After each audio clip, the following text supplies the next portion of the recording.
ॐ श्रुतिस्मृतिपुराणानाम् आलयं करुणालयं नमामि भगवत्पादं शङ्करं लोकशङ्करं शङ्करं शङ्कराचार्यं केशवं बादरायणं सूत्रभाष्यकृतौ वन्ते भगवन्तः पुनः पुनः विधये सर्वविद्यानां विजशे भवरोगिणां गुरवे सर्वलोकानां दक्षिणामूर्तये नमः।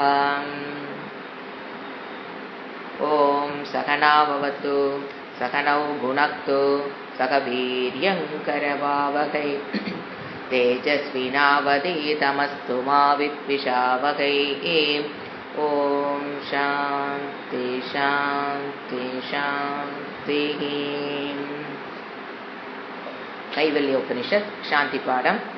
ॐ भद्रं कर्णेभिः शृणुयाम देवाः भद्रं पश्येमाक्षभिर्यजत्राः स्थिरैरङ्गैः स्तुष्टुवागुंसस्तनूभिः व्यशेम देवगीतैः यदायुः। स्वस्ति न इन्द्रो वृद्धश्रवाः स्वस्ति न पूषा विश्ववेदाः स्वस्ति नस्ताक्षो अरिष्टनेमिः स्वस्ति नो बृहस्पतिर्ददातु। ॐ शान्ति शान्ति शान्तिः। கைவல்ய உபனிஷத்தினுடைய சாரம் பார்த்துட்டு கடைசியில் ஒரு மந்திரம் பார்க்காம இருக்கு, அதை பார்த்துடலாம்.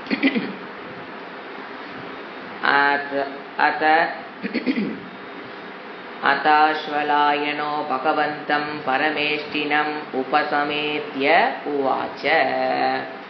தன்னை தகுதிப்படுத்தி கொண்டதற்கு பிறகு ஆஸ்வலாயன, அவரே ரிஷி முனி, அவர் யாரை? பகவான் பிரம்மாவை முறைப்படி அணுகி கீழ்கண்ட கேள்வியை கேட்டார். குவாலிஃபிகேஷன் ஆன ஸ்டூடெண்ட். ஆஸ்வலாய பேரு, குரு பிரம்மா அப்படிங்கிற இன்ட்ரோடக்ஷன் எடுத்தோன்னே இந்த உபனிஷத்துல குரு பேரு சிஷ்யன் பேரும் வந்துருச்சு. என்ன கேட்டாரு? அதீகி பகவோ பிரம்ம வித்யாம் வரிஷ்டம் சதா சத்விகி சேவியமானாம் நிகூணாம் யயா சிரா சர்வ பாபம் வியபோக்ய பராத்பரம் புருஷம் யாத்தி வித்வான். இறைவா, மிகவும் மேலானதும் அதை எனக்கு அதீகி பகவோ சிஷ்ய உவாச்ச, எனக்கு அதீகி பகவோ சொல்லிக் கொடுங்க. எதை சொல்லிக் கொடுக்கறது? பகவா, மிகவும் மேலானதும் வரிஷ்டம், பெரியோர்களால் எப்பொழுதும் நாடப்படுவதும் மறைப்பொருளாக உள்ளதுமான பிரம்ம வித்யாவை எனக்கு சொல்லிக் கொடுங்க. யதாச்சிராத், விவேக்கியானவன் எந்த அறிவினால் எல்லா பாப்பத்தையும் உடனே நீக்கி மாயைக்கு மேலான பரம்பொருளை அடைகிறானோ அப்படிப்பட்ட அறிவை உபதேசியுங்கள். இந்த அறிவை எதற்கு நான் கேட்கிறேன்? ஃபர்ஸ்ட் என்ன அறிவு எனக்கு வேணும்? பிரம்ம வித்யா, மறைபொருளாக உள்ள, மறைன வேதத்தினுடைய பொருளாக உள்ளன்னு அர்த்தம். வேதத்தினுடைய பொருளாக உள்ள அந்த பிரம்மத்தை பற்றிய வித்தியை எனக்கு உபதேசம் பண்ணுங்க. எதுக்காக? யாருனால் அடையப்பட முடியுதோ இந்த வித்தியை? விவேக்கியானவன் எந்த அறிவினால் எல்லா பாப்பத்தையும் உடனே நீக்கி, அது ஜீவன் முக்தியை சொல்றார். ஜீவன் முக்தக, அந்த ஞானத்தை பெற்ற அந்த காலத்திலேயே எல்லா பாப்பத்திலிருந்தும் அவன் விடுபடுகிறான். அப்படிப்பட்ட பாபத்தை நீக்கக்கூடிய அந்த பிரம்ம வித்தியை, அது எப்படிப்பட்டது?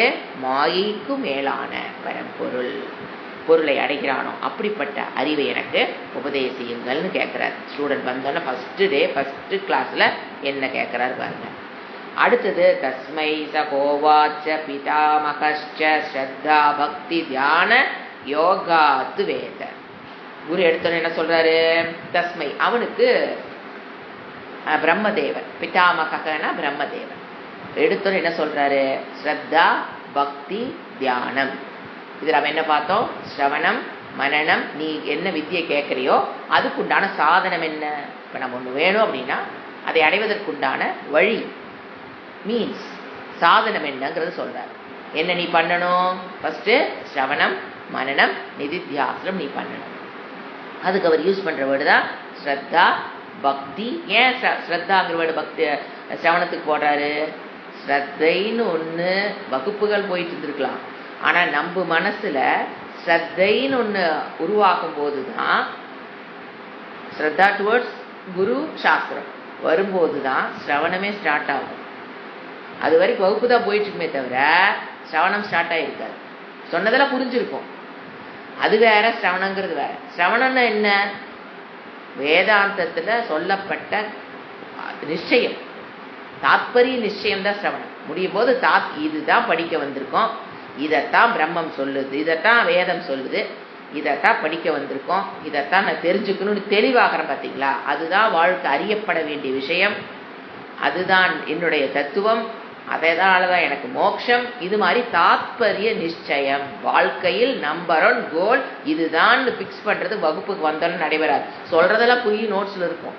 ஆனால் நம்ம மனதுக்குள்ள தாத்பரிய நிச்சயம், வாழ்க்கையில் இதுதான் நம்பர் 1, இதுக்கு மேலே வாழ்க்கையில் அடையப்பட வேண்டியதுங்கிறது எதுவும் கிடையாது. மற்றது எல்லாமே இதை அடைவதற்காக சாதனமாக பயன்படுத்துகிற. பார்த்தீங்களா? சாத்தியம் இது. வாழ்க்கையில் ஒரு கோல் தான், இதை பிரம்ம வித்தியை அறிவது. மற்றது எல்லாமே சாதனம்ங்கிற அந்த ஆட்டிடியூட் வருது. பார்த்தீங்களா? மற்றதெல்லாம் இது மட்டும்தான் சாத்தியம், மற்றதெல்லாம் சாதனம்னு அந்த தாத்பரிய நிச்சயம் ஏற்படும் போது தான் சிரவணமே ஸ்டார்ட் ஆகும் என்று சொல்லு வருதுன்னு. அப்போ அந்த ஸ்ரத்தை, அதுக்கு என்ன வேணும்? அதுதான் ஃபர்ஸ்ட் எடுத்துட்டு சொல்றாரு, உனக்கு ஸ்ரத்தாவா லபத்தே ஞானம். ஸோ ஸ்ரத்தையோட வகுப்புக்கு வந்தோம் அப்படின்னா ஃபர்ஸ்ட் டேவே என்ன ஆரம்பிச்சிடும்? இல்லைன்னா என்ன வரும்? எனக்கு அப்படி கஷ்டமா இருக்குது, வகுப்புக்கு ஏன் வர முடியல, எனக்கு அந்த கஷ்டமா இருக்குது, இந்த கஷ்டமா இருக்குது, அது கூட பிரச்சனை, இந்த பிரச்சனை, வாழ்க்கையில் அதை நான் எனக்கு இது ஒன்று மட்டும் முடிச்சுட்டு நான் வகுப்பு சூப்பராக வந்துடுவேன், அதை ஒன்றை மட்டும் முடிச்சுட்டு நான் வகுப்புக்கு சூப்பராக வந்துடுவேன், நான் எனக்கு திங்கிங் கெப்பாசிட்டியில் சூப்பராக இருக்குங்க, எனக்கு இந்த ஒரு இடம் மட்டும் கொஞ்சம் அப்படி புலம்பிட்டு இருக்கிற வரைக்கும் என்ன ஆகலை? தாத்பரிய நிச்சயம் ஆகலை. வாழ்க்கைக்கு நம்பர் 1 கோல் ஏதோ அதில் கிளாஸில் உட்கார்ந்ததுக்கப்புறம் நாம் அதில் நான் கரெக்டாக ஃபாலோ பண்ண முடியலனா, எப்பவுமே ஒன்று தெரிஞ்சுக்கங்க, எதனுடைய நேற்று பேசிட்டு இருக்கும்போது கூட ஒருத்தர் சொன்னாங்க, எப்போ நாம் சாண்டிங் அதையே எடுத்துக்கோமே, வகுப்புகள் சாண்டிங் வகுப்புகள் ஆரம்பித்த காலத்துலேருந்து சாண்டிங் வகுப்பு போயிட்டு தான் இருக்குது. அதிலிருந்து வகுப்புகளுக்கு வந்தவங்க எல்லாரும் இருக்கோம். ஆனால் அது மேலே ஒரு அதனுடைய வேல்யூ, அதை பற்றி அறிவு இருந்தவங்க ஃபஸ்ட்டு தடவை அனௌன்ஸ் பண்ணும்போதே கப்புன்னு உட்காந்தாச்சு, படித்தாச்சு. அந்த வேல்யூ தெரியாதவங்க, அதோட மதிப்பு, அது எதுக்காக படிக்கிறோம் அப்படிங்கிற போது, இப்போ மற்றதெல்லாம் பார்த்தீங்கன்னா அதோட வேல்யூ தெரியலினாலும் குரு சொல்கிறாங்க செய்கிறான், சாஸ்திரம் சொல்கிறோம் செஞ்சுறாங்கிற அந்த ஸ்ரத்தை இருக்கும்போது எதுக்காக படிக்கிறேன்னே தெரியாது, கிளாஸில் உட்காந்துருவாங்க படிச்சுடுவாங்க. இப்போ நாங்களும் அப்படி தான் படித்தோம், எதுக்கு படிக்கிறேன்னே தெரியாது, சொல்லி கொடுக்குறா கற்றுக்கும் விடு, அவ்வளோதான். அது என்னாச்சு? வேல்யூ தெரியும் போது நாங்கள் இப்போ இது ஸ்ரத்தை இல்லைங்க போது, சாண்டிங் வகுப்பு நம்ம ஆரம்பிக்கிறோம் போது நம்மளால் அது முடியாது, இந்த பிரச்சனைக்கு அந்த பிரச்சனைக்கு, சில பேர் தனக்கு தானே என்னால் இது முடியாது, அது முடியாது, எனக்கு பிரச்சனை, ரெஸ்பான்சிபிலிட்டிஸ், அதுக்கு இப்படின்னு தனக்குத்தானே. ஏன்? அதுதான் ஒரு உதாரணம் சொல்லுவோம். ஒலிம்பிக் கேமில் ஒருத்தன் ஜெயிக்கிறான் அப்படின்னா, கோல்டு ரன்னிங் ரேஸில் ஓடுறான் அப்படின்னா, அவனுடைய ஒரு எண்ணமும் எதில் தான் நிற்கும்? ஒலிம்பிக்கில் தான் நிற்கும், ரன்னிங்கில் தான் நிற்கும். அவன் வாழ்க்கையில் சாத்தியம் அதுன்னு வச்சிருவான். பின்ன அது எல்லாமே என்னது? அவனுக்கு சாதனமாக மாற்றிக்கிறானா இல்லையா? அதை போல ஒலிம்பிக்கே அவன் அவ்வளவு முயற்சி செய்யும் போது பராவித்யாவை பெறுவதற்கு நம்ம எவ்வளவு கோல் ஃபிக்ஸ் பண்ணியிருக்கணும். ஃபிக்ஸ் பண்ணிட்டு அதை அது ஃபிக்ஸ் பண்ணல அப்படின்னு கேட்டீங்கன்னா அதில் வேல்யூ தெரியாமல் இருக்கும். தப்புன்னு சொல்லலை, என்ன நடைபெறுதுன்னு நான் சொல்கிறேன். அப்போ அந்த வேல்யூ தெரியாத போது என்ன பண்ணிடுறது? மற்ற காரணங்களை உள்ள வச்சு எக்ஸ்கியூஸ் பண்ணி அப்படியே வெளியில் வந்துடுது. அப்புறம் வேல்யூ தெரிகிற காலத்துக்கு அப்புறம் ஐயோ நம்ம கற்றுக்கணும், அதே தான் எல்லாத்துலேயும். அதான் சொல்கிற ஸ்ரத்தா ரொம்ப இம்பார்ட்டன்ட். ஸ்ரத்த குரு மேலே வச்சுட்டா போதும். ஏன்னா சாஸ்திரத்து மேலே எடுத்தோன்னே ஸ்ரத்த வர்றதுக்கு ரொம்ப கஷ்டம். ஏன்னா அது என்ன விஷயம் சொல்லித்தர போகுது, அதனால எனக்கு என்ன பயன் எதுவும் தெரியாது. அப்போ யார் நடுவில் நிற்கிறா? அதை நமக்கு சொல்லி கொடுக்குற குரு இருக்கார் பார்த்தீங்களா, அவர்கிட்ட நம்ம சரண்டர் அடையிறோம் அப்படிங்கும் போது அப்புறம் என்ன ஆகும்? அவரு தான் எங்கே கூட்டிகிட்டு போகணும்? சாஸ்திர ஸ்ரத்தைக்கு கூட்டிகிட்டு போகிற ஆளே யாரு? குரு தான். அதனால தான் குரு வேதாந்த வாக்கியேஷு ஸ்ரத்தா.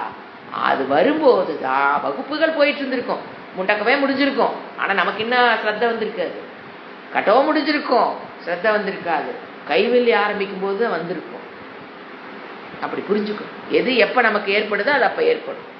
ஆனால் நான் முடிச்சுட்டேன்னு சொல்லுவோம், ஆனால் எப்போ தான் நமக்கு ஸ்ரத்தையை ஆரம்பிச்சிருக்கோம் அப்போ அந்த உபனிஷத்தை எதுக்கு நீங்கள் பயன்படுத்திருக்கீங்க? ஸ்ரத்த வருவதற்கு கைவல்லி உபனிஷம் உதவி செஞ்சுருக்கோம். சில பேர்த்துக்கு முண்டக்க உபனிஷத்தே ஸ்ரத்த வர்றதுக்கு உதவி செஞ்சுருக்கோம். சில பேர்த்துக்கு கைவல்லியம் முடிஞ்சு அடுத்து ஆரம்பிக்கும் போது தான் ஸ்ரத்தையே வர ஆரம்பிக்கும். அப்புறம் தான் என்ன நடக்கணும்? ஸ்ரத்தா பக்தி. பக்தின்னு என்னது? அந்த இடத்துல மனநம்ங்கிறது இருக்கிற அதுல. ஏன்னா இறைவன் என்ன சொல்லுவாரு? ஜீவ ஈஸ்வர ஐக்கியம் தான் தாத்பரியம் புரிஞ்சு போயிடும். ஆனா நம்மளால நம்ப முடியாது, எப்படி நானும் கடவுளும் ஒன்னா? ஐயோ, அப்ப டவுட் நிறைய வர ஆரம்பிக்கும். அப்போ என்ன வேணும்? இறைவன் மீது பக்தி இருக்கிறவங்கனால தான் மனநமே நடைபெறும். அடுத்த பாயிண்ட், பக்தின்னு ஒன்னோட உள்ள வராங்க பாத்தீங்களா, அவங்களுக்கு மட்டும்தான் மனநமே நடைபெறும். பக்தி இல்லாம, ஏன்னா வேதாந்தத்துல பக்தி இல்லாம வரவங்க நிறைய இருக்கலாம். அப்ப அதனாலதான் என்ன பண்ணுவோம்? சைட்லயே பூஜை பண்ணுங்க அந்த ஏன்னா பக்தி வரணும்னு என்ன பண்றது? பக்தியோட இருங்க, பக்தியோட 1000 தடவை சொன்னாலும் பக்தி எல்லாம் வராது. Quality time, quantity. ஒரு உறவை நீங்க ஸ்ட்ரென்தன் பண்ணணும் அப்படின்னு என்ன பண்றீங்க? அவங்களோட quality time, quantity time spend பண்ணீங்கன்னா அந்த லவ் அண்ட் அஃபெக்ஷன் ஒருத்தர் மேல வருதா இல்லையா? அதை போல என்ன சொல்றோம்? You spend quality time, quantity time. அதுதான் என்னது? பூஜை பண்ணுங்க. So that you have that communication with Bhagavan, so that bhakti will, ஏன்னா பக்திங்கிறது உள்ள இருக்கு, அது வெளியில பரிணாமம் அடைஞ்சு வெளியில வரணும். அந்த உணர்வு எல்லாத்துக்குள்ள இருக்கும், ஆனா அது தூங்கிட்டு இருக்கும். அப்ப அதை என்ன பண்ணணும்? பூஜை பண்ணுங்க, சாண்ட் பண்ணுங்க. அது கம்யூனிகேஷன் டைம் அதிகமா வச்சுக்குங்க. லௌகிகத்திலிருந்து 24 மணி நேரம் 3 மணி நேரத்திலிருந்து ஒரு மணி நேரம் கொடுங்க, ஒரு அரை மணி நேரம் கொடுங்க, 1 மணி நேரம் கொடுங்க. அந்த பக்தி கம்யூனிகேஷன் கொடுங்கிறத என்னது? அதுக்கு என்ன கொடுக்கறது? பூஜை பண்ணுங்க. அப்போ ஸ்ரத்த பக்தி. ஸோ பக்தி இல்லாதவங்களுக்கு என்ன நடைபெறாது? மனநமே நடைபெறாது. டவுட்டே கிளியர். எது சொன்னாலும் அப்படியே உட்காந்துக்கும். அடுத்து என்ன சொல்றது? தியானம். தியானம் என்னது? நிதித்தியாசனம். எல்லாம் ஞானம் ஏற்பட்டதற்கு பிறகு புதிதாக ஞானம் ஏற்படுவதற்கு பேர் நிதித்தியாசனம் அல்ல.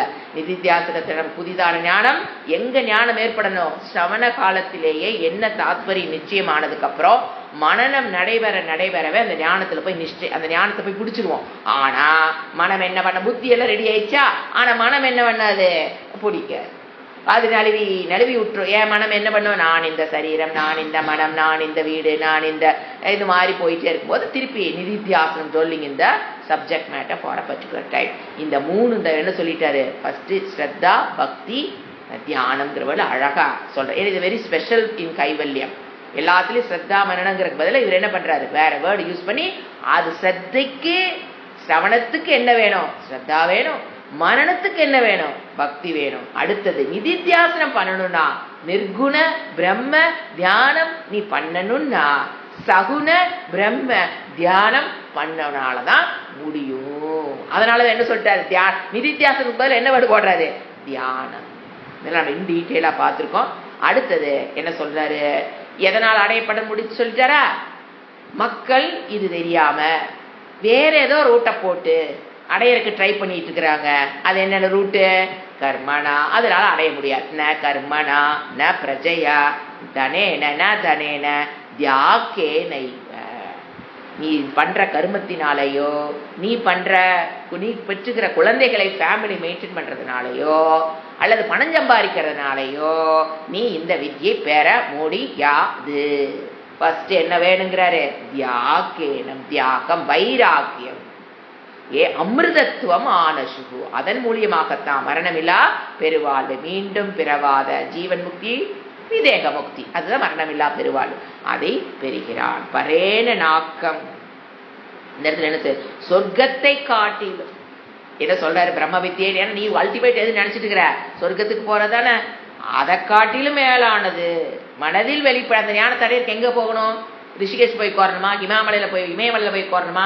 இல்ல ஆத்துக்கண்டுல போய் கோரணுமா? ஏதும் தேவையில்லை. உன் மனதில் வெளிப்படுகிற தத்துவம் தானாக பிரகாசிக்கிறது. அதை பிரகாசிக்கிறதுக்கு நீ ஒரு லைட் கொண்டாந்து பத்த வைக்க தேவையில்லை. ஸ்வயம் பிரகாசக. உன்னுடைய சொரூபம் ஸ்வ பிரகாசக. அதை யார் அடையறா? சாதகர்கள். இந்த இடத்துல யாரு? முயற்சி செய்பவர்கள். சிரவண மனனம் நிதித்தியாசனம் குவாலிபிகேஷனோட தியாகத்தோட வைராகியத்தை பெற்றவர்கள் அவங்க சாதகர்கள். அவர்கள் அடைகிறார்கள். வேதாந்த விஞ்ஞான சுனிச்சிதாத்தாக சந்நியாச யோகாத் யதயக சுத்த சத்வாக தே பிரம்மலோகேஷு பராந்த காலே பராமிருதா பரிமுச்சியந்தி சர்வே. இதுல என்ன சொல்றாரு? தூய்மையான மனதை உடைய சாதகர்னு ஒரு வேர்டு போட்டாரா, அவங்க எப்படி இருக்கணும், தூய்மையான. அப்படின்னா அந்த சாதன சதுஷ்டிய சம்பத்தி, தர்மத்துக்கு உட்பட்டான வாழ்க்கை ஃபர்ஸ்ட். அதை விட்டுட்டோன்னா சாதன சதுஷ்டிய சம்பத்தியில வரக்கு வாய்ப்பே இல்லை. இருக்கிற மாதிரி கற்பனை வேணா பண்ணிட்டு இருக்கலாம், அதெல்லாம் கிடையவே கிடையாது. ஃபர்ஸ்ட் தர்மம். தர்மம்ங்கிறது எண்ணுகிற எண்ணம் நல்லதாக எண்ணணும், அங்கிருந்து தர்மம் ஸ்டார்ட் ஆகும். கைகள் கால்கள் வாயில தர்மங்கிறது எங்கிருந்து ஸ்டார்ட் ஆகணும், மனம் உள்ள நினைக்கிற ஒரு தாட் எப்படி இருக்கணும், தர்மத்துக்கு உட்பட்டது. ஏன் இறைவனுக்கு தெரியுமா தெரியாதா நீ தர்மத்துக்கு உட்பட்ட என்றையா இல்லையான்னு? ஸோ தர்மத்துக்கு உட்பட்ட எண்ணம் என்னத்தான் அவங்க எங்க வர்றாங்க, சாதன சதுஷ்டிய சம்பத்திக்குள்ளே வர முடியும். ஸோ அது என்ன சொல்ற, தூய்மை. அதன் மூலியமாக தூய்மைங்கிறது நீங்க தர்மத்துக்கு உட்பட்ட எண்ணம், மனம் தூய்மை. அப்ப அதுல இருந்து எது மனதில் இருக்கிற அழுக்குகள் வேற என்ன, ராக துவேஷம் மதம் ஆச்சரியம் கோபம் பொறாமை, இந்த மாதிரி ஒரு லாங் லிஸ்ட். அதெல்லாம் தூய்மை அடைந்த மனதையுடைய அவன் தான் சாதகன். அவனாலதான் பிரம்ம வித்யா கிளாஸ்ல அட்டன் பண்ணி பயனை அடைய முடியும். இல்லைன்னா கேட்டுக்கிட்டு உட்கார்ந்துருக்கலாம். That's all. ஏன்னா அந்த மோட்சம்ங்கிறது நம்ம அனுபவத்துக்கு கிடைக்கணும், ஞானம்ங்கிறது அனுபவத்துக்கு கிடைக்காது. மோட்சம்ங்கிறது நம்ம மனம் மோட்சத்தை அனுபவிக்கணும்னா இங்கிறது குவாலிஃபிகேஷன் இல்லாததுனால முடியாது.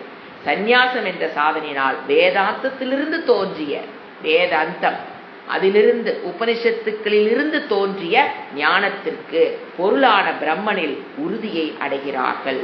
அவர்கள் அனைவரும் வாழும் பொழுதே பிரம்மனோடு ஒன்றவளாக இருந்து கொண்டு, அத பிரம்மவித்து பிரம்மைவ பவதி, முடிவான மரண காலத்தில் பிரம்மனிடம். இது ரெண்டையும் சொல்றார்.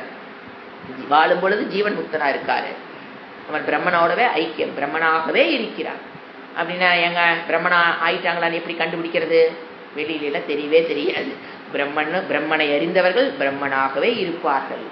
ஆனா அவர்களுக்கு அதாவது சுவாமி சொல்வார் இல்லையா, பகவத்கீதையில சொல்லுவார் இல்லையா, ஞானி யானிஷா சர்வபூதானாம், எது மற்றவர்களுக்கெல்லாம் இருட்டோ அது இவருக்கு பகல், இவருக்கு எது பகலோ மற்றவர்களுக்கெல்லாம் இருட்டு. ஸோ மற்றவர்களால் இதை ஐடென்டிஃபை பண்ண அவர் பிரம்மமா இருக்கிறாரா இல்லையாங்கிறத ஐடென்டிஃபை பண்ணணும்னா நீ பிரம்மமா ஆகணும்.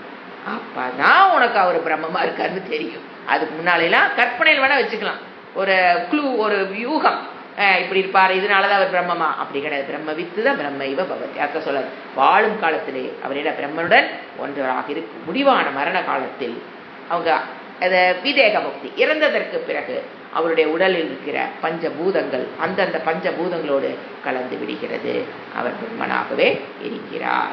விவிக் அதுக்கு என்ன பண்ணணும், நிதித்தியாசனம் ஸ்டார்ட் ஆகுது. எடுத்தோன சிரவணம்னு அங்க இங்க என்ன சொல்றாரு, எடுத்தோன நிதித்தியாசனம். விவிக்த தேசேச்ச சுகாசனஸ்தஹ சுச்சிஹி சமக்ரீவ சிரஷி சரீரக அத்யாஸ்ரமஸ்தஹ அகலேந்திரியாணி நிருத்ய பக்தியா ஸ்வகுரும் பிரணமிய. நிதித்தியாசனம் பண்ணணும். எடுத்தோன்னே இங்க தியானத்தை பத்தி சொல்றாரு, தட் இஸ் நிதித்தியாசனம்.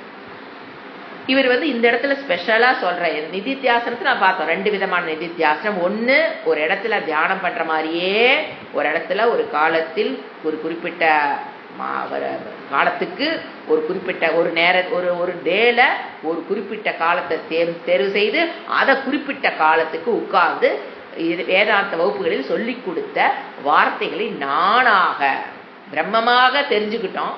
நிதித்தியாசனம் எப்படி பண்ணணும், சர்வவியாபி அகம் சர்வவியாபி, அதுக்கு பேர் தான் நிதித்தியாசனம். நான் என்னுடைய சொரூபம் சர்வவியாபி, அகம் நித்யக, அகம் சாஸ்வத. முதல்ல எப்படி படிச்சோம், பிரம்ம நித்யக பிரம்ம சாஸ்வதக. இப்ப என்ன நிதித்தியாசனம் பண்ணணும், அகம் சர்வவியாபி அகம் நித்யக அகம் சாஸ்வதக அகம் அச்சிந்தியக அகம் அரூபக. இப்படி அப்படியே என்ன ஆகணும், நிலை மாறணும். அதை என்ன பண்ணும், அந்த மாதிரி பண்றதுக்கு பேரு தான் நிதித்தியாசனம். அப்ப என்ன இருக்கணும், அதுக்கு உண்டான ஞானத்தை பெற்றுக்கணும். சமண காலத்திலே எப்படி நான் ப்ரொக்ளைம் பண்ண முடியுது, பாகத்யாக லட்சணத்தின் மூலமாக ஜீவ ஈஸ்வர ஐக்கியத்தை மகா வாக்கியத்தின் மூலியமாக புரிந்து கொண்டு நான் பிரம்மம்னு புரிஞ்சவன் என்ன சொல்லலாம், அகம் சர்வவியாபி அகம் நித்யக அகம் சாஸ்வதக அச்சிந்தியக அகம் அரூபக. இந்த மாதிரி அவர் என்ன சொல்ற, இவரு என்ன கொடுக்குறாரு, சில words, important words, very useful words. நிதித்தியாசனத்துக்கு உங்களுக்கு எது தோணுது எடுத்து வச்சு பண்ணலாம். இறைவனே சில வார்த்தைகளை கொடுக்குறாரு. முதல்ல அவர் சொல்றது விவிக்த தேசம் சொல்றாரு. முதல்ல தனியான ஒரு இடத்துல அமர்ந்து சிந்தி. இப்ப நீங்க அப்படி உட்கார்ந்து சிந்திச்சது மட்டும்தான் நிதித்தியாசனங்கிறது கிடையாது. இப்ப நீங்க கிளாஸ் முடிஞ்சதுக்கு அப்புறம் அதை திருப்பி கேட்கறது நிதித்தியாசனம், கொஸ்டின் எடுக்கிறது நிதித்தியாசனம், அந்த கொஸ்டினுக்கு ஆன்சர் ட்ரை பண்றீங்க பாத்தீங்களா, அதெல்லாம் நிதித்தியாசனம். சில பேர் யாரோ பண்றாங்க குரூப்ல, நாம அப்படியே படிச்சுக்கலான்னு உட்காந்துருக்கீங்க. யாரோ பண்றது நம்ம படிக்கிறது நிதித்தியாசனம் ஆகாது. நாம உட்காந்து மூளை குடையணும் இல்லையா, அதுக்கு என்ன பதில் வரும்னு, அது நிதித்தியாசனம். நிறைய பேர் நிதித்தியாசனம் தனியா போய் உட்காந்து நான் பண்ணங்க, மனசு கண்டிப்பா உட்கார மன சுவாதன சதுஷ்ய சம்பத்தி இல்லாதவங்கள்ட்ட கண்ணை மூடி உட்கார்ந்தீங்கன்னா நிதித்தியாசனம் பண்ண முடியவே முடியாது. மனம் அப்படியே போகும், ஒரு 2 செகண்ட்ஸ் தான் இங்க நிற்கும். அப்புறம் அது வாட்டுக்கு போகும். பார்த்துங்க, அமெரிக்கா வரைக்கும் வேணாலும் போயிட்டு வந்துடும். ஸோ அது கடினம். அப்ப என்ன பண்ணணும், இந்த மாதிரி வேலைகளை, அந்த வகுப்புகளை மீண்டும் கேட்பது நிதித்தியாசனம், கேள்விகள் எடுக்கிறதுக்கு நிதித்தியாசனம், அதற்குண்டான பதில ட்ரை பண்றது அதுவும் நிதித்தியாசனம். அப்புறம் அதை பத்தி மற்றவங்க டிஸ்கஸ் பண்ற பாத்தீங்களா, தட் இஸ் நிதித்தியாசனம். இதெல்லாமே இந்த விவிக்த தேச நிதித்தியாசனத்தோட வந்துடும். ஏன்னா அடுத்த நிதித்தியாசனம் என்னது, while you are doing transaction with this world, அகம் பிரம்மம் நின்று டிரான்சாக்ஷன் பண்றது அது தானா நடைபெறணும். ஆனா இந்த நிதித்தியாசனம் பர்பஸ்ஃபுல்லா உங்களுடைய அகங்காரத்துல முடிவெடுத்து நீங்க பண்றீங்க. என்னென்ன, இன்னைக்கு நான் கேள்விக்கு பதில் எழுதணும், யுவர் அகங்காரம் is play very important role here. நான் பதில் எழுதணும், நான் கேட்கணும், நான் அதுக்கு அதை பத்தி சத்திந்தனம் தத் கதனம் நான் பண்ணணும், மற்றவங்க டிஸ்கஸ் பண்ணணும், டவுட் கிளியர். இது அகங்காரத்துல நின்று பண்றது, புரிஞ்சுங்களா? இது ஃபர்ஸ்ட் பண்ணணும். பண்ணுனாதான் அகங்காரத்தை தொலைச்ச நிதித்தியாசனம் பேரு, அத பாதித்த அகங்காரம் அதுக்கு பேரு.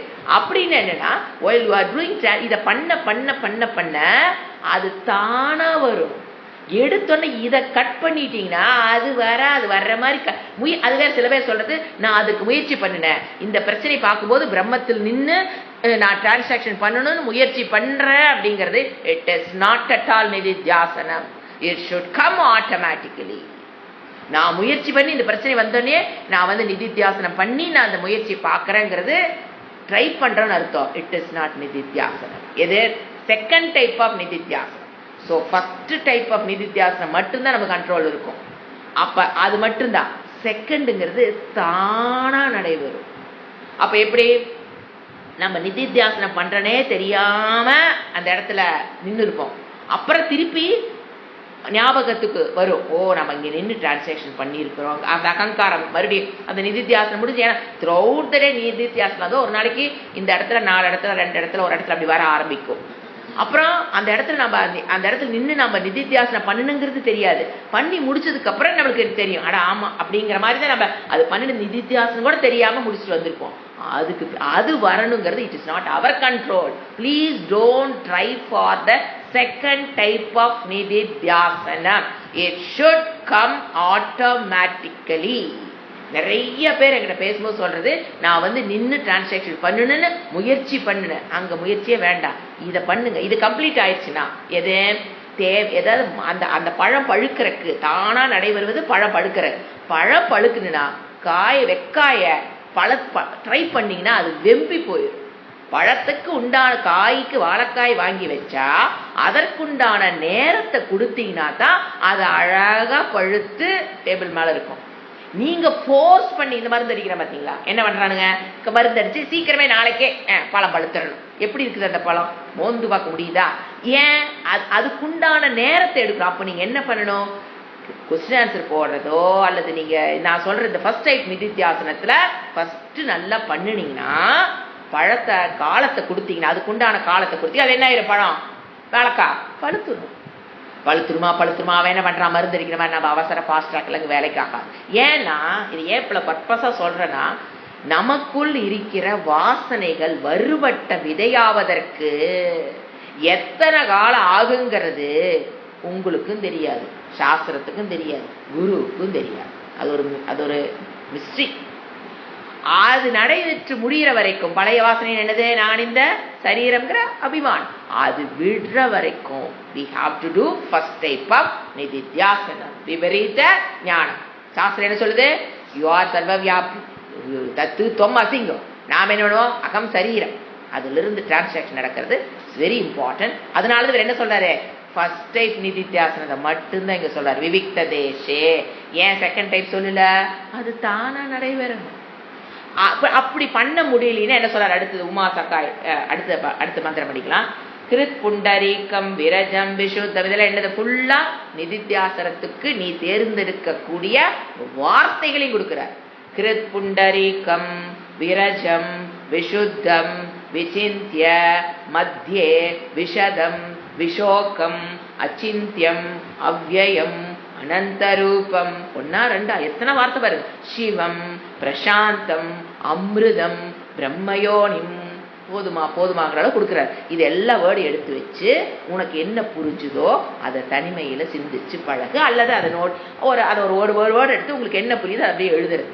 என்னால ஞானத்துல உட்கார்ந்து என் மனம் பல பக்கம் போகுதுன்னா யூ கேன் ரைட், எழுதி பழகிறது.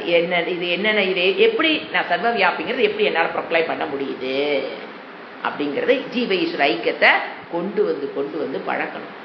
பாகத்யாக லட்சணத்தின் மூலியமாகத்தான் என்ன பண்ண முடியும், ஜீவ ஈஸ்வர ஐக்கியம். அது ததாதி மத்தியாந்த விகீனமே ஏக்கம் விபும் சிதானந்தம் அரூபம் அத்புதம். இத்தனை வார்த்தைகள் என்ன பார்த்தோம், நம்ம ஒன்னொன்னா பார்த்திருக்கோம். இதெல்லாம் எதுக்கு கொடுத்திருக்காரு இறைவன், நிதித்தியாசனத்துக்கு உண்டான வார்த்தைகள் எடுத்து வச்சு நீங்க பண்ணு. இது பண்ணி ட்ரை பண்றோமா, இறைவனுக்கு தெரிஞ்சு வச்சு இவனால பண்ண முடியாது, உட்கார்ந்தோட மனசு எங்கேயோ போகுது. உடனே என்ன சொல்றாரு, ஒன்னு டோன்ட் வரி, உடனே என்ன பண்ணு, சகுண பிரம்மத்துக்கு வந்துரு. உன்னால அந்த மாதிரி நிர்குண பிரம்ம தியானத்தை பண்ண முடியலனா யூ கம் ஃபார் நோதர் வே சகுண பிரம்மம். எப்படி எடுத்துக்கோ, உமா சகாயம் பரம். இங்க அவர் ஒரு கொடுக்கிறாரு, சகுண பிரம்மத்தை எப்படி நீ உபாசனை பண்ணலாம். உமா சகாயம் பரமேஸ்வரம் பிரபும் திரிலோச்சனம் நீலகண்டம் பிரசாந்தம் தியாத்வா. இந்த மாதிரி நீலகண்டனை எடுத்து வச்சு நீ அதுக்கு இங்க வந்து சிவனை கொடுத்துருக்காருன்னா சிவன் மட்டும்தான் எடுத்துக்கல, நீ விஷ்ணுவை எந்த கோலத்துல உனக்கு இறைவன். நாம் ஒரு கோயில போயிருப்போம், ஒரு அபிஷேகத்தை பார்த்திருப்போம், ஒரு அலங்காரத்தை பார்த்திருப்போம், மனம் அதுல லைக்குதா, அது எந்த தேவதை வேணாலும் இருக்கலாங்க. இந்த தேவதையை சிந்தித்தால் தான் தியானம் பண்ணுதான் சிறப்புன்னு சில பேர் சொல்றது, சிவனை பண்ணுனா மட்டும்தான் சிறப்புங்க. அப்படியெல்லாம் கிடையாது. எந்த தேவதைகளை வேணாலும், பாயிண்ட் என்ன தெரியுங்களா, எதில் உங்க மனம் ஈஸியா லைக்குதுன்னு கண்டுபிடிக்கணும். எனக்கு எது பிடிக்குது, என் மனம் எதில் ஈஸியா போய் ஒடுங்குதுன்னு நாம தான் கண்டுபிடிக்கணும். இப்ப என் கூடவே வாழ்ந்திருப்பான், என் ஃப்ரெண்டா இருக்கலாம், அவளுக்கு ஒரு விஷயத்துல ஒரு தேவதை மேல ஈர்ப்பு இருக்கும், நமக்கு இன்னொரு தேவதை. சிலதுக்கெல்லாம் பாத்தீங்கன்னா சில பேருக்கு அபிஷேக கோலம் அப்படியே நிற்கும், சில பேர்த்துக்கு அலங்கார கோலம் அப்படியே நிற்கும். திருப்பதிக்கு போய் அலங்காரத்தை பார்த்தா மனதை ஒடுங்கிறனால அங்க போய்தான் அதை பிடிச்சுதான் பண்ணுங்கிறது கிடையாது. நம்ம வீட்டுக்கு பக்கத்துல இருக்கிற விநாயகரை எடுத்து வச்சு நாம தினம் தண்ணி ஊத்தும் போது நம்ம பாக்குறோம் பாத்தீங்களா, அது சில பேர்த்துக்கு பிடிக்கும். ஏது பிடிக்குதோ அதை எடுத்து வச்சுக்கணும். இங்க சொன்னதுனால சிவனை தான் சொல்லிக்காரு, உமா சகாயத்தை தான் நம்ம எடுத்து வச்சு பண்ணணுங்கிறது அப்படியே புரிஞ்சு கொள்ளக்கூடாது. அதுக்கு எங்க ஸ்கேர் ஆஃப் பதஞ்சலி அவர் என்ன சொல்றாரு, உன் மனம் ஒரு ரோட்ல நடந்து போறோம், ஒரு மைல்கல் நமக்கு அது மனசுல நிக்குது, எடுத்து வச்சு பண்ண. ஏன் எல்லாமே ஈஷாவாசியம் எதை குருசன், நீ எதை எடுத்து வச்சு பண்ண, என்ன எல்லாம் யாருதான், ஈஸ்வரன் தான். இதுல என்ன வசதி, இதுல என்ன தாழ்வு, நாங்க பண்ற மெடிடேஷன் தான் வசதி, இவங்கெல்லாம் பண்றது அதெல்லாம் ஒண்ணும் கிடையாது. அது ஈஸ்வரனை பத்தி தத்துவம் தெரியாதவர்கள் என்ன சொல்றாங்க, இந்த மெடிடேஷன் தான் சிறப்பு, இந்த மெடிடேஷன் அவ்வளவு சிறப்பு இல்ல. ஏன் வருது வாயில, ஈஸ்வரனை பத்திய ஞானம் அங்கு இல்லை. ஈஷாவாசி இதை குறித்து யாராவது இதை விட அது சிறப்புன்னு சொல்லுவோமா? சோ இங்க வந்து ஒரு உதாரணத்துக்கு கொடுத்திருக்காரு, உமா சகாயம் நீலகண்டம் பிரசாந்தம். அத நீங்க உங்களுக்கு எது மனம் ஈர்க்குதோ, முதல்ல நமக்கு வேணுங்கிறது மனம் அதுல போய் உட்காரணும், அதுதான் முக்கியம். அது விஷயம் எது வேணா இருக்கலாம். அது வந்து பதஞ்சலி சொல்ற வார்த்தை. அடுத்தது என்ன சொல்ற, தியாத்வா. இந்த மாதிரி தியானம் பண்ணிட்டு முனிர் கச்சதி பூதயோனி சமஸ்த சாட்சியம் நமச பரஸ்தாத்து. அழகான வார்த்தை. இதை தியானித்து, ஏன் இவருக்கு முனிவர் பேர் போட்டாரு, ஏன் இதை நீ பழகிட்டு நீ யாரு? மனநசீலக இஸ் முனிகி. நீ என்னால இப்படி உட்கார்ந்து தியானம் பண்ண முடியுது, மெடிடேஷன், தியானம் மீன்ஸ் மெடிடேட் பண்ண முடியுதுன்னு உனக்கு என்ன பேர் வைக்கிறாரு? யூ ஆர் முனி. மனநசீலக தியானத்தில் உலகத்திற்கு உபாதான காரணமான, அதான் ஒரு வேர்டு போடுற பாருங்க, எதை வேணாலும் நீ எடுத்து வச்சு பண்ணலாம். எல்லாத்துக்கும் உபாதானம் யாருதான்? ஈஸ்வரன். உபாதான காரணமான எல்லாவற்றுக்கும் சாட்சியாக இருக்கிற மாயைக்கும் மேலான பிரம்மனை அவன் அடைகிறான். எதன் மூலியமாக? சகுண பிரம்மத்தை பழகி அதன் மூலியமாக நிர்குண பிரம்மத்துக்கு வந்து அதனால் ஞான நிஷ்டை பெற்று அதனால் அவன் எதை அடைகிறான்? பிரம்மனை. எப்போ? வாழும் பொழுது அவன் பிரம்மனாக வாழ்கிறான். அடுத்தது ச பிரம்ம ச சிவக. அதாவது சொல்லிட்டார். ஃபர்ஸ்ட் சிவனை பத்தி சொன்னாரா? எதை வேணா எடுத்துக்கோ, அவருதான் என்னவா இருக்காரு? ச பிரம்மா, பிரம்மா விஷ்ணு, ச பிரம்மா ஷ சிவக சேந்திரக சோக்ஷர பரமஸ்வராட்டு. தனியா வச்சுக்கலாம். ச ஏவ விஷ்ணுகோ ஷ பிராணக ச காலக அக்னிகே சந்திரமாகா. அவருதான் என்னவா இருக்காரு? எல்லா பிரம்ம தத்துவம் எப்படி இருக்கு? நான் இது என்னது? பிரம்மாவும் நானே. நம்ம நிதித்தியாசம் பண்ணும்போது எப்படி பண்ணணும்? அந்த பிரம்ம சொல் பிரம்மாஜியும் யாருதான்? என்னை தவிர்த்து வேறல்ல. சோ அவருதான் ச பிரம்மா சிவ சேந்திரக விஷ்ணுகு பிராணக காலக அக்னிகி சந்திரமாகா. சந்திரன். கடைசி அவர் என்ன சொல்றாரு? சோக்ஷ சக அக்ஷரக, அழியாத தன்மையுடையவர், பரமஸ்வராட்டு, மேலான ஸ்வராட்டு, ஸ்வராஜ்யம் சொல்றோம்ல, அது வந்ததா ஸ்வராட்டு, பிரகாஷ சத்து சித்து சொரூபத்தை சொல்றார். நம்ம விளக்கமா பார்த்தோம். அடுத்தது சயேவ சர்வம். இப்ப டீச்சிங் எதுக்குள்ள வராரு? நிதித்தியாசனத்துக்கு சகுண பிரம்ம உபாசனை சொல்லி கொடுத்துட்டு அடுத்தது ஞானம்னா என்ன? சகேவ சர்வம்ட்டார். எது வேணா எடுத்துக்கலாம். சகேவ சர்வம் எத் பூதம் எச்ச பவ்யம் சனாதனம் ஞாத்வா. எந்த ஒன்று இறந்த காலத்தில் இருந்ததோ, எந்த ஒன்று நிகழ்காலத்தில் இப்ப இருக்குதோ, எதிர்காலத்தில் எது ஒன்று இருக்க போகுதோ அதுவே அனைத்துமாகவும் நிலையானதாகவும் உள்ளது. அதை ஒருவன் அறிந்து அந்த பிரம்ம தத்துவத்தை தானாக ஆத்மஸ்வரூபமாக அறிந்து மரணத்தை கடக்கிறான். நானிய பந்தா வித்தியதே. இதை தவிர வாழ்க்கையில நிம்மதியா இருக்கிறதுக்கு வேற வழி கிடையாது. நிம்மதியா சொல்றது மோட்சம் சொல்றேன். வாழ்க்கையில நம்ம நிம்மதியா சந்தோஷமா அமைதியா இருக்கணும்னா இது ஒண்ணுதான் வழி.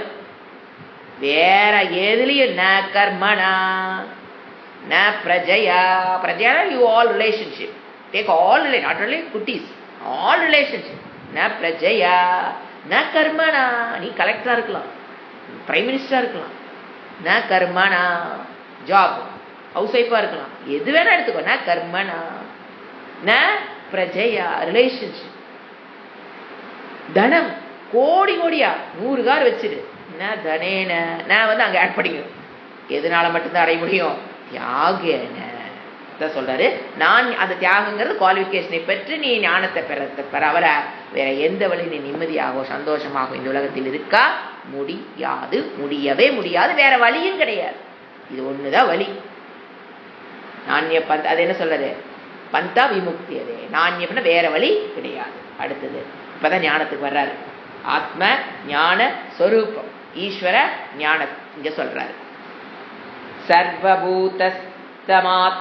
இத ஞானத்தை, எந்த ஞானம் இவ்வளவு நேரம் சொல்லிட்டே இருக்கீங்களே, எந்த ஞானத்தை அடையணும் நானு?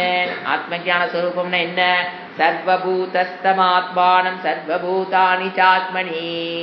என்னில் உலகத்தையும் உலகில் என்னையும் பார்த்தல். ஒரே லைன் கேரம் பகவத்கீதையில பார்த்தோம் இல்லைங்களா? என்னில் உலகத்தையும் உலகத்தை எண்ணிலும். அதான் என்னது? ஆத்மான தன்னை எல்லா உயிரினங்களிலும் தன்னில் சர்வ எல்லா உயிர்களையும் பார்த்தல். இதுதான் ஒரே லைன்ல முடிச்சிட்டார். இதுதான் ஞானம் பா. இது உனக்கு புரிஞ்சிருச்சு, ஞானம் ஏற்பட்டுச்சுன்னா நீ வந்து என்ன ஆயிடலாம்? மோட்சத்தை அடைந்து விடலாம். சர்வபூதஸ்தமாத்மானம் சர்வபூதானி சாத்மனி சம்பஷ்யன்னு. இதை சம்பஷ்யன்னு பிரம்ம பரம் யாத்தி நான் ஏன கேத்துனா. இவ்விதமான அறிவை தவிர வேறு என்ன அறிவு வேணும்? உலகம் என்னில் நான் உலகத்தில். இதுதான் தன்னை எல்லா உயிரினங்களிலும் teaching of main teaching of Vedanta. என்னை எல்லா உயிர்களிலும் அப்படின்னு என்ன? நான் என் மனதில் வெளிப்படுகிற அந்த ஆத்மத்தை நான் நினைக்கிற அந்த ஆத்மா தத்துவம் தான் எல்லா உயிர்களும் என்னவா இருக்கிற ஆத்மா ஏக்கக, பிரம்ம தத்துவம் ஆத்மா ஏக்கக. ஆனா நான் தான் எல்லா சரீரத்திலும் வெளிப்பட்டு கொண்டு இருக்கிறேன். எப்படி? ஆத்மா நான் நான் நான் நான் வெளிப்பட்டு கொண்டிருக்கிறேன். தன்னில் எல்லா உயிரினங்களிலும் உபாதான காரணத்துவா நான் தான் என்னது எல்லாவுமாக இருக்கிறேன். இத புரிஞ்சுட்டீனா இதை புரிஞ்சுக்கிட்டா பிரம்மனை அடையலாம். இதோட என்ன முடிஞ்சது? நிதித்தியாசனம் முடிந்தது. 14 அடுத்தது 11 14 வரைக்கும் அந்த ஞானம்ங்கிறதுக்கு ஒரு விளக்கம், ஒரு உதாரணம் கொடுத்தார். என்னது? ஆத்மானம் அரணிம் கிருத்வா பிரணவம் சோத்தராத்ரணிம் ஞான நிர்மதனாபியாசாத்து பாஷம் தகத்தி பண்டிதக. என்ன சொன்னார்? என்ன பண்ணணும் இதுக்கு? இதை தவிர வேற வழி இல்லை. என்ன ஞானம் பெறணும்னு சொல்லிட்டாரு. அதை தவிர உனக்கு நிம்மதியா இருக்கிறதுக்கு வேற வழி இல்லைன்னு சொல்லிட்டாரு. அந்த ஞானத்தை எப்படி பெறுது? விசாரம், கண்டினியூஸ் நான் ஸ்டாப் விசாரம். 4 நாள் வந்தேன், 2 நாள் லீவு, எனக்கு அதனால லீவு, இதனால லீவு, அதெல்லாம் வேலைக்காகாது. தீ வர்ற வரைக்கும் அந்த ஐயர் என்ன பண்ணுவார்? அந்த கட்டையை வச்சு தேய்க்கிறவரு, ஐயோ கை வலிக்குது, யாரா கூப்பிடுறாங்க, இப்படி ஓஞ்சோஞ்சு ஓஞ்சோஞ்சு அவர் தேய்ச்சாருன்னா தீ எங்க போய் வரப்போகுது? கட்ட கட்ட கட்ட கட்ட என்ன ஆகுனது? தீ வர்ற வரைக்கும் என்ன பண்ண? ஒரே மூச்சா இழுத்துட்டாரு என்ன ஆயிரும்? தீ வந்துடும், அவ்வளவுதான். அதுல ஓஞ்சாருன்னா 10 நிமிஷம் கண்டினியூஸா உரைச்சா தீ வர்றது. 3 மணி நேரம் உரைச்சா கூட தீ வராது. அதுதான் மெயின். 3 மணி நேரம் விட்டு தேய்ச்சு தீ வந்துட்டா கூட பரவாயில்ல. அரை மணி நேரத்துல 20 நிமிஷத்துல வர வேண்டிய அந்த முயற்சி பண்றதை விட்டுட்டு அவர் 3 மணி நேரம் அதே இடத்துல உட்காந்து விட்டு விட்டு தேய்ச்சாருன்னா என்ன வராது? அதேதான். வேதாந்த வகுப்புகள் 10 வருஷம் விட்டு விட்டு விட்டு கேட்கறதுனால எந்த பிரயோசனம் கிடையாது. கண்டினியூஸ் என்ன பண்ணிட்டே இருக்கணும்? விசாரம் இஸ் வெரி இம்பார்ட்டன்ட். அந்த உதாரணம் சொன்னார். மனதை கீழ்கட்டையாகவும், ஓம்காரங்கிறது வேதாந்த விசாரத்தை மேல்கட்டையாக வச்சு விசாரம் என்ற பயிற்சியில் கடைந்து பண்டிதன் பந்தத்தை எரிக்கிறான். நிர்மலம் அபியாசம் என்ற இடத்தில் ஞான வீச்சு. ஓகே, அடுத்தது 12வது ஸ்லோகம். சகேவ மாயா பரிமோகிதாத்மா ஷரீரமாஸ்தாய கரோதி சர்வம் ஸ்ரீ என்ன பானாதி விசித்திர போகைகி சகேவ ஜாகிரத் பரித்ருப்தி மோகிதா. இப்போ அந்த விசாரத்தை எப்படி பண்றது? விசாரம் பண்ணுங்க, நான் ஸ்டாப்பா பண்ணுங்கன்னு சொல்லிட்டீங்களா? எப்படி பண்றது? ஒரு டெக்னிக் நான் சொல்லித்தரவா? அவஸ்தாத்ரய சாட்சி. அத ஜாகிரத அவஸ்தை 3 வரையா இல்லையா? நாம் அனுபவிக்கிற விஷயத்துக்கு இறங்கி வருது சாஸ்திரம். நீ அனுபவிக்கிறியா இல்லையா? தூக்கம், கனவு, ஜாகிரத அவஸ்தா, விழிப்பு நிலை அனுபவிக்கிறியா? எஸ். ஒன்னொன்னா விசாரம் பண்ணி பாரு. அதுக்குள்ள மாறுகின்ற அறிவு இருக்கு. போக்கியம், போக்தா. அது ஸ்டூடெண்ட் சொல்லுவாரு, நான் இங்க உங்களுக்கு வைக்கிறக்கா சொல்றேன். ஏன்னா ஸ்டூடெண்ட் தான் சொல்லுவாரு இதெல்லாம் போக்தம் போக்கியால. ஸோ அதுக்குள்ள ஒன்னொன்னுக்குள்ளேயும் அந்த ஜாகிரத அவஸ்தை அறிவுன்னு ஒருத்திருக்கானா? அதுல உனக்கு ஜாகிரத அவஸ்தையில வெளி உலகத்துல விஷயங்கள் நிறைய இருக்குது. அதை மாறுகின்ற அறிவு என்ன பண்ணிக்கிட்டே இருக்குது? அதுல இருக்கிற அறிவு கொடுத்துட்டே இருக்குது. அதை பின்னால ஒரு மாறாத அறிவு என்ன பண்ணிட்டு இருக்குது? சாட்சியாக ஜாகிரத அவஸ்தையில ஒரு மாறாத அறிவு இருக்குதா? கண்டிப்பா இருக்குங்க. அது இருக்கிறதுனாலதான் மாறுகிற அறிவை அது என்ன பண்ணுது? ஃபர்ஸ்ட் இந்த அறிவு வந்தது, 2வது இந்த அறிவு வந்து சொல்றக்கு என்ன இருக்குன்னு ஒரு மாறாத அறிவா அதை புடிச்சுக்கோ. அதுக்கு அடுத்தது இங்க போற, தூங்க போற, தூங்கிட்ட, எந்திரிக்கும் போது என்ன வருது? கனவு வருதா? அப்ப கனவு உலகத்துல எத்தனையோ விஷயங்கள் பாக்குறியா? அதெல்லாம் ஒரு இன்னென்ன கனவுல இன்னென்ன வந்துட்டு போச்சுங்கிறத ஒரு அறியிறானா? அது ஒரு மாறாத அறிவு இருக்கா? எஸ். அதுதான் ஜாகிரத அவஸ்தையில எந்த மாறாத அறிவு நீ புடிச்சு வச்சியோ அதே மாறா அறிவு எங்க இருக்குது? சொப்பனத்தில் இருக்குது. ஏங்க தூங்கும்போது அது என்னாச்சு? தூங்கும்போது ஒண்ணும் தெரியாது. தூங்கி எந்திரிச்சதுக்கு அப்புறம் நான் தூக்கத்துல என்னென்ன பார்த்தேன் அப்படிங்கறத பிரதிபிக்ஞானான்னு சொல்றியா? அப்போ ஒரு அறிவு உள்ள மாறாம இருந்திருக்கணுமா? எஸ், இருந்திருக்கணுமே. அந்த அறிவுதான் ஜாகிரத அவஸ்தையில் இருந்து மாறாத அதே அறிவுதான் சொப்பன அவஸ்தையில மாறாது இருந்தது. அந்த சொப்பன அவஸ்தையில் இருந்த மாறாத அறிவுதான் இப்ப எங்க இருக்குது? தூக்கத்திலும் மாறாத அறிவு. அந்த அறிவுக்கு நடக்க என்னங்க? அதுதான் நீ. அந்த மாறாத அறிவுதான் என்னது? நீ. நான் அறிவா? எஸ், அறிவு. அப்போ அந்த அறிவு என்னது? அந்த அறிவு மட்டும் தெரிஞ்சிட்டா போதுமா? நோ.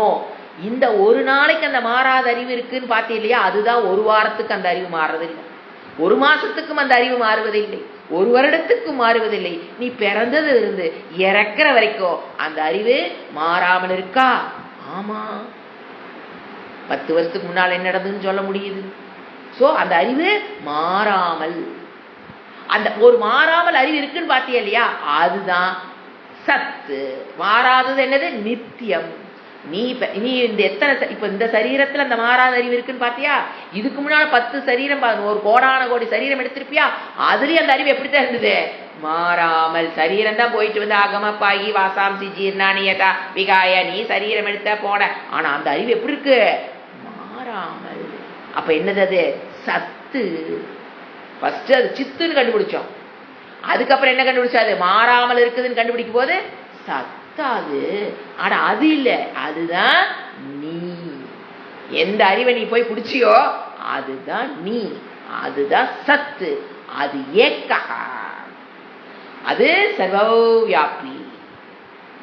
சர்வவியாபிங்கிறது ஆத்ம தத்துவம் போதே, ஏக்ககம் போதே எனக்கு என்ன புரிஞ்சிடும்? சர்வவியாபி. அதான் என்ன சொல்றாரு?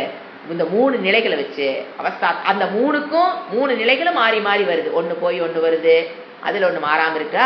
அந்த 3 நான் எப்படி நிக்கிறேன்? சாட்சி. அது ஜாகிரத அவஸ்தையினாலும் நீ பாதிக்கப்படுறது கிடையாது, சுசுப்தி அவஸ்தையினாலும் நீ பாதிக்கப்படுவது நீ கிடையாது. ஆனந்தத்தை அனுபவிக்கிறது உன்னுடைய மனம், நீ இல்லை. ஆனந்த அனுபவத்தை தூக்கத்தில் அனுபவிக்கிறதாரு என் மனம். அப்ப நானு, நீ அந்த மனதுக்கு சாட்சியாக இருந்து கொண்டு இருக்கிறாய். சொப்பன அது கூட பரவாயில்ல. இந்த ஜாகிரத அவஸ்தையில எத்தனை கஷ்டப்படுறேன், கஷ்டப்படுறதும் மனம், நீ அல்ல. ஏன்? மனதுக்கு நீ இருந்தா தான் மனம் என்ன பண்ணும்? செயல்படும். நீதான் உன் மனதுக்கு என்ன பண்ணி வச்சிருக்கிற? உன்னுடைய மனதுக்கு மட்டுமல்ல, சகஸ்ர சீர்ஷா, இந்த உலகத்தில் இருக்கிற அத்தனை மனதுக்கும் நீதான் இருப்பை கொடுத்தும் அறிவை கொடுத்து கொண்டிருக்கிற சொரூபம். அப்படின்னு புரியணும்னா என்ன இருக்கணும்? Qualification is needed. அது சொல்றது எழுதுறது வேற. அது அப்படியே நாம போய் நிக்கிற பாருங்க அந்த இடத்துல. that is mean I should proclaim, I could climb, at least I should climb that I am that அறிவு. அதான் சொல்றாரு. என்ன டெக்னிக் யூஸ் பண்ணாரு? அவஸ்தாத்ரய. நாம பார்த்து இது மட்டும் இல்லை, ஒரு இடத்துலயும் ஒரு டெக்னிக்கை யூஸ் பண்ண. இந்த இடத்துல அவஸ்தாத்ரய சாட்சி. அப்புறம் என்ன சொல்றாரு? புனश्च ஜென்மாந்தர கர்மயோகாத் சயேவ ஜீவக சொபிதி பிரபுத்தக. இதெல்லாம் 3 நிலையை பற்றின விளக்கம். புரத்ரயே கிரீடதி யஸ்ச ஜீவக ததஸ்து ஜாதம் சகலம் விசித்திரம் ஆதாரம் ஆனந்தம் அக்கண்ட போதம். அந்த அறிவு என்னது? அக்கண்டம், பிளவுபடாத அறிவு. ஏன்னா நாம இங்க ஒரு அறிவு இருக்குது, ஏத்த மாதிரி ஒரு ஆள் இருக்காங்கன்னா அவங்ககிட்ட ஒரு அறிவு இருக்குது. அப்படி அக்கண்டம், பிளவுபட்ட அறிவு அது அல்ல. எந்த அறிவு நீ போய் பிடிச்சு வச்ச? அது பிளவுபட்டது கிடையாது. அது என்னது? ஆகாசத்தை போல் பிளவுபடாமல் சர்வவியாபி. ஆகாசத்தையும் அது வியாபம்னு புரிஞ்சுக்கணும். அதுதான் என்னது? ஆதாரம்.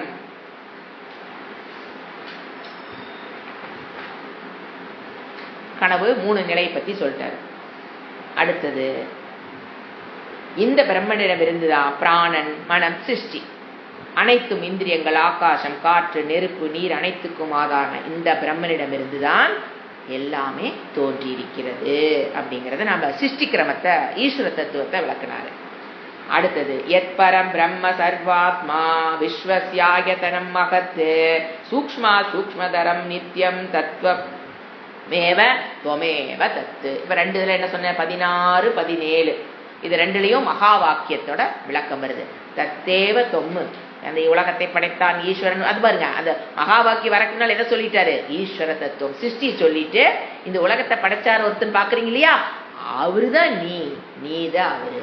தத்தேவ தொம்மு தொம்மேவ தத்து. அதுக்கடுத்து என்ன சொல்றாரு? அந்த ஆத்மா ஒரு இங்க 17 ஒரு மகா வாக்கியம் வரும். என்னது? அந்த தத் பிரம்ம அகம் இதி நாத்வா. தத் பிரம்ம அகம் இதி. ஜாகிரத்து சொப்ன, இது யார் சொல்றது? ஜாகிரத்து சொப்ன சுசுப்தி சுசுப்தியாதி பிரபஞ்சம் யத் பிரகாசத்தே தத் பிரம்மாகமிதி ஞாத்வா சர்வபந்தைஹி விமுச்யதே. அடுத்தது, திரிஷு தாமசு யத் போக்யம் போக்தா போக். இது சிஷ்யன். எல்லாம் இதோட என்ன முடிஞ்சது? இவர் சொல்லி முடிச்சிட்டார், டீச்சிங் முடிஞ்சது. இப்ப சிஷ்யன் பேசுறார். त्रिषु धामसु यद्भोग्यं भोक्ता भोगश्च यद्भवेत् तेभ्यः विलक्षणः साक्षी चिन्मात्रम् अहं सदाशिवः. நான் எப்படி என்ன புரிஞ்சுக்கிட்டேன் அப்படிங்கிறத விளக்குறார். 3 அவஸ்தைகளிலும் அனுபவிக்கப்படும் போக்தாவாகவும் போக்கியமாகவும் போகவாகவும் நான் தான் இருக்கிறேன். ஆனா நான் எப்படி இருக்கேன்? பாதிக்கப்படாதவனாக, சாட்சியாக, இந்த 3ஐயும் கடந்தவனாக. விஸ்வ தைஜச பிராக்ஞக, இந்த 3 பேத்தையும் நான் கடந்தவனாக, 3 பேத்துக்கும் நான் சாட்சியாக நான் இருக்கிறேன். நான் விஸ்வனும் கிடையாது, தைஜஸும் கிடையாது, பிராக்ஞனும் நான் அல்ல. யாருதான் அதெல்லாம்? என் மனத்துக்கு ஒரு பேரு. ஜாகிரத அவஸ்தையில மனதுக்கு என்ன பேரு? விஸ்வக சிதாபாசம். அதுதான் அந்த சிதாபாசம் நான் அல்ல. சிதாபாசத்துக்கு என்ன பேரு? ஜாகிரத அவஸ்தையில பேர் வைக்கிறாங்க விஸ்வகா. அந்த சிதா reflection conscious gets 3 names in 3 stages. But நான் யாரு? அதை கடந்தவள். அதான் சொல்றாரு. அடுத்தது அழகான ஒரு ஸ்லோகம், மந்திரம். மையேவ சகலம் ஜாத்தம் மயி சர்வம் பிரதிஷ்டிதம் மயி சர்வம் லயம் யாதி தத் பிரம்மாத்வயம் பிரம்ம அத்வயம் அஸ்மி அகம். அந்த பிரம்மமாக என்னிடமிருந்துதான் இந்த உலகம் தோன்றுதுன்னா, இந்த சரீரத்தில் நின்றுட்டு நம்ம என்ன சொல்ல முடியாது? என்னிடமிருந்து இந்த உலகம் தோன்றுதுன்னு சொல்ல முடியவே முடியாது. அந்த பிரம்ம தத்துவம் என்னன்னு நான் புரிஞ்சுக்கிட்டேன். அப்ப எனக்கு என்ன தெரியுது? என்னிடம் இருந்துதான் இந்த உலகம் தோன்றியிருக்கிறது. ஃபார் எக்ஸாம்பிள், எப்படி கனவு உலகம் என்னிடம் தோன்றுச்சு? அது ஒரு என்ன சொல்ல, அந்த ஒரு கான்ட்ராக்ட், அதை வச்சுதான் எனக்கு புரிஞ்சுக்க முடியும். என்னிடம் இருந்துதான் உலகம் என்னிடம் தான் நிலை பெற்றிருக்கிறதால என்னை சார்ந்துள்ளது. அப்புறம் என்னிடம் தான் அது லயமடைகிறது. அப்புறம் என்ன சொல்றது? அது எப்படி அதனோட தத்துவத்தை தான் எப்படி புரிஞ்சுக்கிட்டேங்கிறான்? அதுக்குன்னு ஒரு உருவம் கிடையாது. சிறியதை காட்டிலும் சிறியது, பெரியதை காட்டிலும் பெரியது. விதவிதமாக உலகம். நான் என்றும் உள்ளவன், நான் அனைத்தையும் வியாபித்துள்ளவன், நான் ஆள்பவன். Complete understanding. நான் ஈஸ்வரனாக இருக்கிறேங்கிறது என்ன வருது? நான் ஆள்பவன், நான் ஒளிகின்ற ரூபமானவன். மங்கள ஆல்வேஸ் என்னது? நித்திய முக்த சுத்த ஸ்வபாவகா அகம் அப்படின்னு சொல்றான். அப்புறம் என்ன சொல்றாரு? எல்லாமா நான் இருக்கிறேன். அப்பவா இப்ப அத்தியாரோபம் முடிஞ்சதுக்கு அப்புறம் என்ன பண்றாரு? அப்பவாதம். நான் என்ன கிடையாது? நான் கை கால் இல்லை, எனக்கு ரூபம் இல்லை, கை கால் கிடையாது, ஒரு எல்லையற்ற இருப்பை உடையவன். கண் இல்லாமல் உலகத்தை பார்க்கிறேன், செவி இல்லாமல். அப்படின்னு எப்படி புரிஞ்சுக்கிட்டா? செவி இல்லாம எல்லாத்தையும் கேட்கிறேன் அப்படின்னா, நான் எல்லா மனதையும் பிரகாசிக்க செய்து எல்லா மனத்தின் மூலியமாக எல்லாவற்றையும் அறிபவனாக நான் இருக்கிறேன். மீனுடைய மனதில் இருந்து தண்ணிக்குள்ள என்ன இருக்குன்னு பாக்குறேன், பறவையாக இருந்து ஆகாயத்துல பறக்கிற விஷயத்தை என்னன்னு பாக்குறேன், ஆகாயத்திலிருந்து நான் பூமியை பாக்குறேன். எப்படி? பறவை ரூபமாக பறவையினுடைய மனதில் நான் வெளிப்பட்டு மேல ஆகாயத்திலிருந்து பூமி எப்படி தெரியுது நான் தான் அறிந்து கொண்டிருக்கிறேன். பறவையாக இருக்கிறேன், அந்த மனதிலிருந்து கடலுக்கு அடியில் இருக்கிற ஒரு விலங்கிலிருந்து மனதிலிருந்து வெளிப்பட்டு உள்ளே இருக்கு. சோ இந்த பிரபஞ்சத்தை யார் அறிகிறா? நான் அறிகிறேன். எப்படி? கண் இல்லை, எனக்கு உருவம் கிடையாது, கண்ணு கிடையாது, காது கிடையாது. ஆனா எல்லா கண்ணின் மூலியமாகவும் எப்படி மனதில் எல்லா மனதில் வெளிப்படுவதன் மூலியமாக எல்லா கண்ணையும் என்ன பண்றேன்? நானு கண்ணில் என்ன தெரியுதோ நான் அதை அறிபவனாக, காதல் என்ன கேட்குதோ அதை அறிபவனாக. அப்ப இங்க இருக்கிற எல்லாவற்றையும் அறியறது யாரு? நான் அப்படின்னு சொல்றாரு.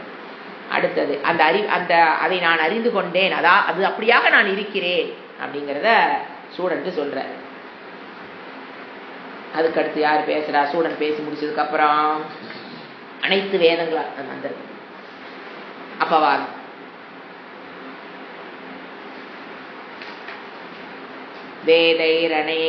வேதைரநேகைரகமேவ வேத்யः வேதாந்தகிருத் வேதவிதக சாகம் ந புண்ணிய பாபே மம நாஸ்தி நாசக ந ஜென்ம தேகேந்திரிய புத்திரஸ்தி. நான் என்ன கிடையாது? எனக்கு பிறப்பு கிடையாது, தேகம் கிடையாது, புத்தியும் எனக்கு கிடையாது. ஐ டோன்ட் ஹாவ் எனி புத்தி அட் ஆல்.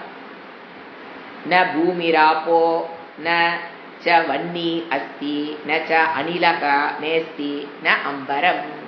நான் என்ன கிடையாது? எனக்கு காற்றும் கிடையாது, ஆகாசம் கிடையாது, பூமியும் கிடையாது, நீரும் கிடையாது, எனக்கு எதுவுமே கிடையாது போது அபவாதம். அனைத்து வேதங்களாலும் அறியப்பட வேண்டியவன் நானே. வேதாந்தத்தை தோற்றுவித்தவன் சிஷ்யன் என்ன சொல்றான்? சாஸ்திரம் என்ன சொல்ற? இப்ப சிஷ்யன் தான் சொல்றான், வேதாந்தத்தை தோற்றுவித்தவனும் நானே. இந்த மாதிரி ஏவம் விதித்வா இந்த இடத்துல இருந்து உபனிஷத் பேசுது. இப்படி குரு சொல்லி கொடுத்தத சிஷ்யன் புரிஞ்சுக்கிறான்னா ஏவம் விதித்வா, குரு எப்படி சொல்லி கொடுத்தாரோ சொன்னதை சொன்னபடி புரிந்து கொண்டார். ஏவம் விதித்வா பரமாத் பரரூபம் குகாஷம் நிஷ்கலம் அத்விதீயம் சமஸ்த சாட்சியம் சத் அசத் விகீனம் பிரயாதி அடைகிறான். அவன் பிரம்மத்தை அடைகிறான். சுத்தம் பரமாத்ம ரூபம். இது போன கிளாஸ்ல பார்த்தோம். இங்கு விளக்கியபடி மனதில் வெளிப்படுகின்ற பிளவுபடாத இரண்டற்ற அனைத்துக்கும் சாட்சியான காரிய காரணமற்ற தூய்மையான மேலான ஆத்மஸ்வரூபத்தை ஒருவன் அறிந்து மேலான ஆத்மஸ்வரூபத்தையே அவன் பரமாத்ம ரூபம் அறிந்து பரமாத்ம ரூபம் பவதி அதை அடைகிறான், அறிகிறான் அர்த்தம். அடுத்தது இதெல்லாம் கிளாஸ்ல சொல்லி கொடுக்குறாங்க, எனக்கு புரியலையே, அதுக்கு காரணம் என்னுடைய பாப்பம். அந்த பாப்பத்தை நிவர்த்தி பண்ணுவதற்கு சொல்லி கொடுத்த தூக்கம் தான் வருதே, புரிய மாட்டேங்குதே, அல்லது கவனிச்சாலும் விளங்க மாட்டேங்குதே, இந்த மாதிரி தமோகுண பிரதானமா இருக்கும்போது என்ன பண்ணணும்? அதுக்கு தான் போன கிளாஸ்ல பார்த்தோம்.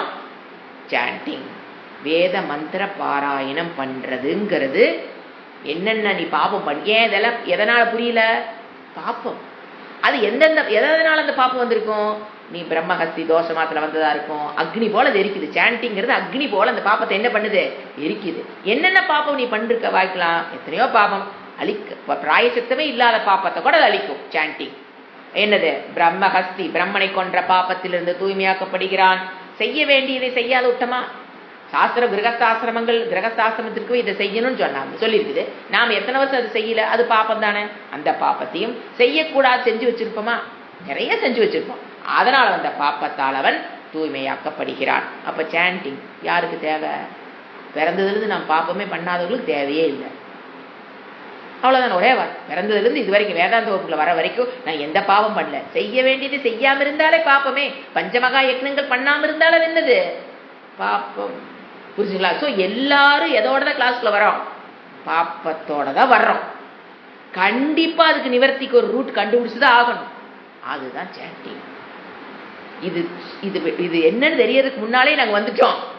You are gifted. சொன்னதுக்கு அப்புறமும் வர்றோம். You are gifted. சொன்னாலும் வரமாட்டோம்.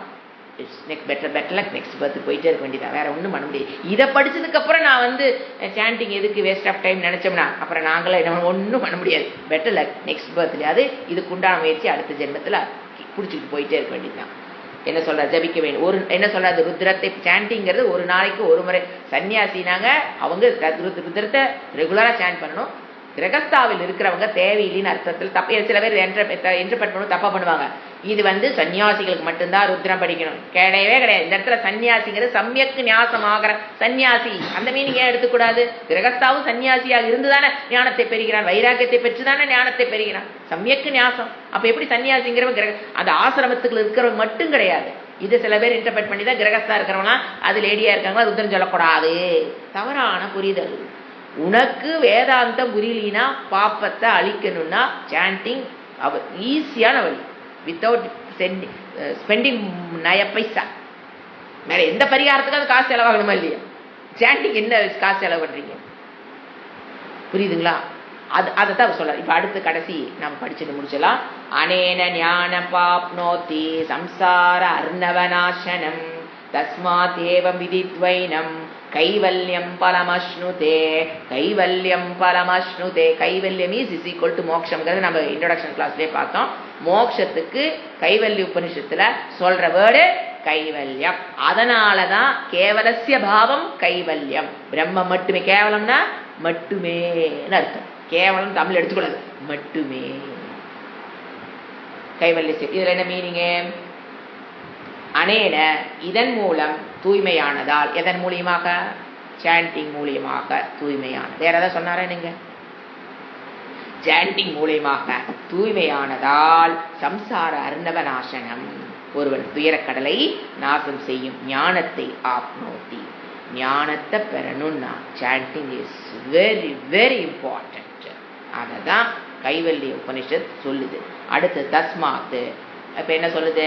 கடைசி லைனு தஸ்மாத்து தஸ்மாத்துங்கிறது என்ன நம்ம வேர்டு இதே தான் பகவானுக்கு பகவத்கீதையில் யூஸ் பண்ணுவார். தஸ்மாத்து அப்படின்னா நான் சொன்ன கருத்தை முடிக்கிறேன், இந்த இடத்துல கன்க்ளூட் பண்ணுறேன்னு அர்த்தம். அதே இதை வச்சு தான் பகவத்கீதை தஸ்மாத் வேர்டு எடுத்திருக்காரு, கைவல்யத்தை வச்சு தான். ஸோ தஸ்மாத்து. அதனால நம்ம என்ன பண்ணணும், கடைசியில் என்ன சொல்றாரு, ஞானத்தை அடைவதன் மூலியமாக உறுதியாக ஒருவன் மோட்சத்தை அடைகிறான். இங்கு உபனிஷத் மோட்சத்தை கைவல்யம் என்றே அழைக்கிறது. ஞானத்தை அடைய மன தூய்மை அவசியமாகிறது. அந்த மன தூய்மைக்கு சாண்டிங்கிறது ஒரு சாதனம். அந்த மாதிரி ஞானத்தை அடைவதன் மூலியமாக ஒருவன் மோட்சத்தை அவன் அடைகிறான். மோட்சம் என்பது இங்கு கைவல்யம் என்று சொல்லப்படுகிறது. ஓம் சாந்தி சாந்தி சாந்தி. ஹரி ஓம். ஸ்ரீ குருப்யோ நமஹ. ஹரி ஓம்.